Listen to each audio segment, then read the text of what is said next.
நானும் காலேஜ் போயிட்டேன். ஒருத்தவே எந்திரிச்சு மைக்கே வாங்கல. கண்டிப்பா நான் இப்ப சொல்றேன், இங்க இருக்க ஒவ்வொரு மாணவர்களும் ஒரு முத்து மாதிரி தான்.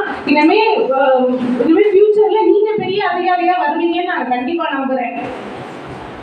மேம், ஐஎஃப்எஸ் ஆர்டர் வந்து உங்களுக்கு சின்ன வயசுல இருந்தே ஏமா மேம்? இந்த கேள்விக்கு பதில் என்னன்னா, எனக்கு ஐஎஃப்எஸ் ஒன்று இருக்குன்னே தெரியாது. ஆக்சுவலாக காலேஜ் போயிட்டு இருக்க வரையுமே ஃபாரின் சர்வீஸ் அப்படிங்கிறது இருக்குதுன்னே எனக்கு தெரியாது. எல்லாருக்கும் தெரிஞ்சது ஒண்ணுதான், கலெக்டர்.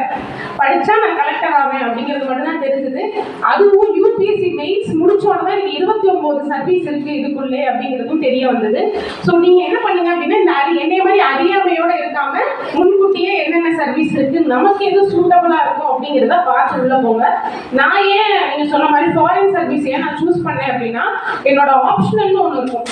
மொத்தம் 3 ஸ்டேஜ் இதுல அப்படின்னா, நீங்க 1 மார்க் அந்த 4 ஆப்ஷன் கொடுப்பாங்க, ஒன்று சூஸ் பண்ற மாதிரி இருக்கும். மெயின்ஸ் வந்து எழுதுற மாதிரி இருக்கும். அதுல ஆப்ஷனல்னு ஒன்று இருக்கும்.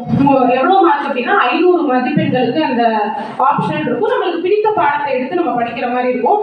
அதுல நான் எடுத்த பாடம் என்ன அப்படின்னா, வெளியுறவு, பொலிட்டிக்கல் சயின்ஸ். அந்த பொலிட்டிக்கல் சயின்ஸும் வெளியுறவை பத்தி படிக்கிறத நான் எடுத்திருந்தேன். எனக்கு அது அதிகமான ஈடுபாடு. ஏன் அப்படின்னா, நான் ஆல் இந்தியா லெவல் ரேங்க்ல வந்தேன். அந்த மார்க் என்னோட ஸ்கோர் அவ்வளவு அதிகமா இருந்தது.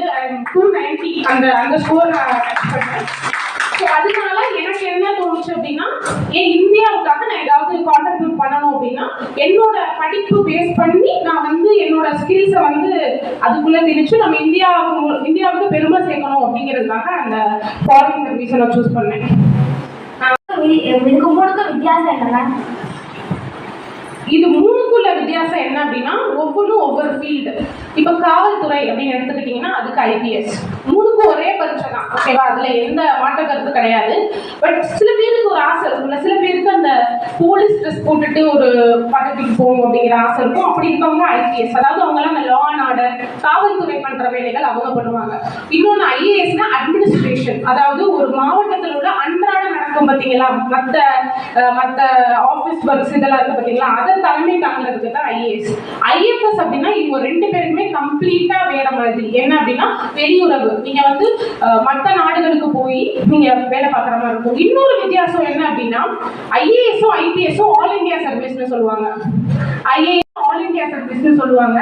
இப்போ நான் எடுத்துக்க ஐஎஃப்எஸ் வந்து சென்ட்ரல் சர்வீஸ்னு சொல்லுவாங்க. இது எப்படி ஆல் இந்தியா சர்வீஸ் அப்படின்னா, சென்ட்ரல் கவர்மெண்ட் தான் அவங்களே எடுப்பாங்க ஐஏஎஸ். பட் அவங்களோட கண்ட்ரோல் யார்கிட்ட இருக்கும் அப்படின்னா, ஸ்டேட் கவர்மெண்ட் தான் அவங்க 2 பேரையும் கண்ட்ரோல் பண்ணுவாங்க, ஐஏஎஸ் ஐபிஎஸ் எல்லாம்.